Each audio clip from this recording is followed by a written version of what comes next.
Fala pessoal, hoje a gente vai fazer uma reflexão sobre como às vezes é importante a gente perder para poder ganhar, ou como às vezes a sensação de que estamos perdendo na verdade representa um ganho.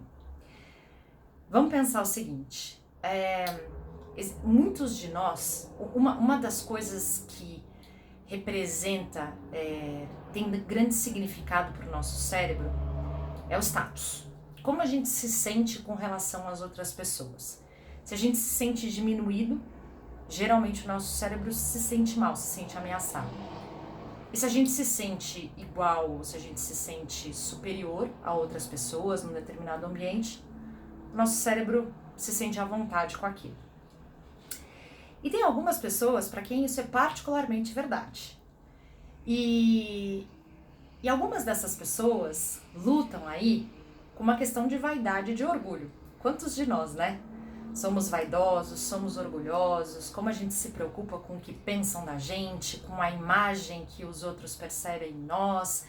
E geralmente é aquela coisa assim, precisam me ver bem, precisam me ver com caráter, com nobreza, com qualidades, enfim.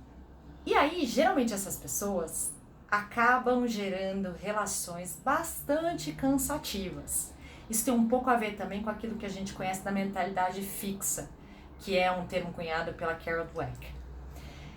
Então essas pessoas pensam que qualquer risco que elas tenham à vaidade, à imagem delas, a como elas aparecem, elas acabam se perdendo e podem entrar num embate.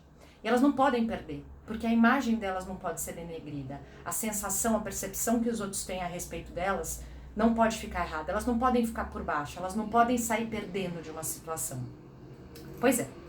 Só que no longo prazo, uma pessoa que se comporta sempre assim, acaba, na verdade, até podendo ganhar discussões, ganhar razão, mas ela acaba perdendo aquilo que a gente sempre fala aqui, que são alianças e, portanto, produtividade.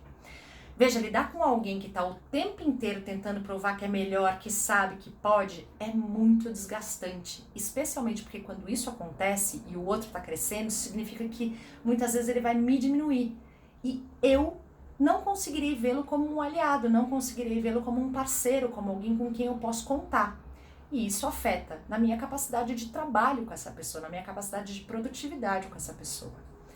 Por isso, quando você começa a perceber, quando uma pessoa mais vaidosa, mais orgulhosa, começa a perceber quais estão sendo os efeitos colaterais de médio e longo prazo, e essa pessoa começa a pensar melhor naquilo que ela quer genuinamente construir, ela passa a escolher melhor as brigas, escolher melhor as batalhas, escolher verdadeiramente quando será necessário proteger a sua imagem ou quando não, para que esses relacionamentos sejam construídos e, portanto, essas alianças sejam fortalecidas e a produtividade seja aumentada.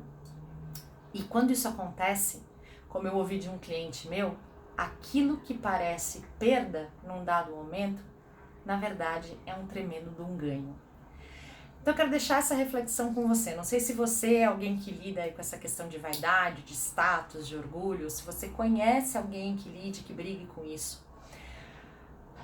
O ponto é se perceber nesse lugar e começar primeiro a entender os tipos de efeitos colaterais que estão sendo gerados no médio e longo prazo e fazer esse ajuste.